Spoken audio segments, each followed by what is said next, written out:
தம்பி, நீ ஸ்கூல் போகல? எனக்கு சுவாமி இல்லை. பார்க்க விலங்குலையே, நல்லா தானே இருக்கீங்க, ஏன் போகல? டீச்சர்ஸ் மானும் அப்படித்தானே.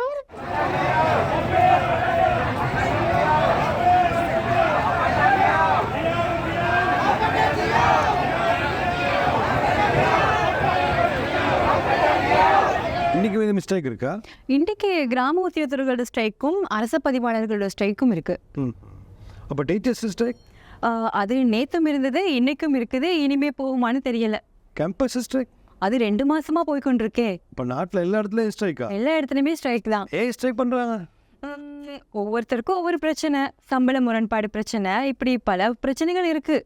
3 பேருமே போராடுறது சம்பளத்துக்காகவா? சம்பள பிரச்சனை மட்டும் இல்ல, மேலதிகமா ஏதாவது பிரச்சனைகள் இருக்கலாம். அது நமக்கு எதுக்கு? டீச்சர்ஸ்ல போராட்டம் சம்பள போராட்டம் தானே சொல்றாங்க. சம்பள போராட்டத்தோட சம்பள முரண்பாடுகளோட இருக்கக்கூடிய நிறைய விஷயங்கள் இருக்கு. டீச்சர் சம்பளம் உயர்வு கேட்குறாங்களா?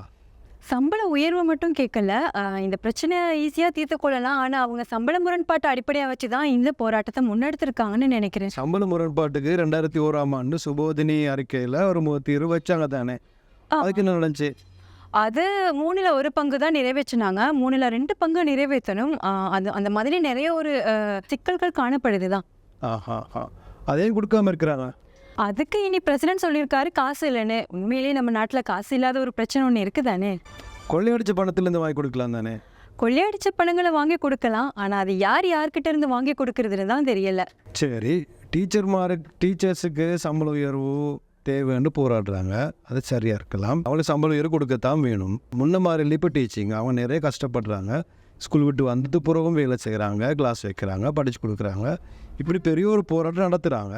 அப்போ அந்த போராட்டத்துக்கு இடையில் பிள்ளைகள் படிக்கணும்ன்றதான் இப்படி கஷ்டப்படுறாங்க. அப்பயும் திருப்பியும் பிள்ளைங்களோட கல்வி நடவடிக்கைகளை பாதிக்கிற மாதிரி ஏன் ஸ்ட்ரைக் பண்ணுறாங்க?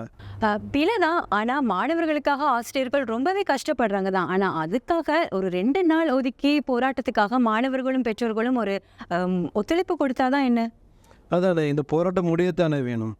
பேரண்ட்ஸ் எல்லாரும் சேர்ந்து ஆசிரியர்கள் கேட்குறத கொடுங்க, அவங்க உரிமையை கேட்குறாங்க என்று சொல்லி எல்லாரும் சேர்ந்து இந்த போராட்டத்தில் நெஞ்சு கொண்டால் பெரிய போராட்டமாக மாறி இதுக்கு ஒரு தீர்வு வர வாய்ப்பு இருக்கும் தானே. என்ன நீங்க சொல்றது சரிதான். இந்த போராட்டத்துக்கு மாணவர்களும் பெற்றோர்களும் ஒத்துழைப்பு கொடுத்து இந்த பிரச்சனையை இழுத்தடிக்காம வெகு சீக்கிரமா முடிக்கிறதுக்கு அழுத்தம் கொடுத்தா சரிதானே. உயர்கல்வித்துறையில் 15 வருடங்களை நிறைவு செய்த பம்பலப்பிட்டிய அமேசான் காலேஜ் அண்ட் கேம்பஸில் புதிய வகுப்புகள் ஆரம்பம். முன்பள்ளி ஆசிரியர் பயிற்சி நெறி, உளவியலும் உளவளத்துணையும், கணனி, ஆங்கிலம் மற்றும் முகாமைத்துவ பாடநெறிகளுடன் HND, டிகிரி, மாஸ்டர்ஸ் வரையான பாடநெறிகள் இலங்கை பல்கலைக்கழக மானியங்கள் ஆணைக்குழுவினால் அங்கீகரிக்கப்பட்டு கல்வி அமைச்சின் கீழ் 3ஆம் நிலை தொழிற்கல்வி ஆணைக்குழுவினால் பதியப்பட்ட அமேசான் காலேஜ் அண்ட் கேம்பஸ். மேலதிக விவரங்களுக்கு 0765 204 604 www.amazoncollege.lk.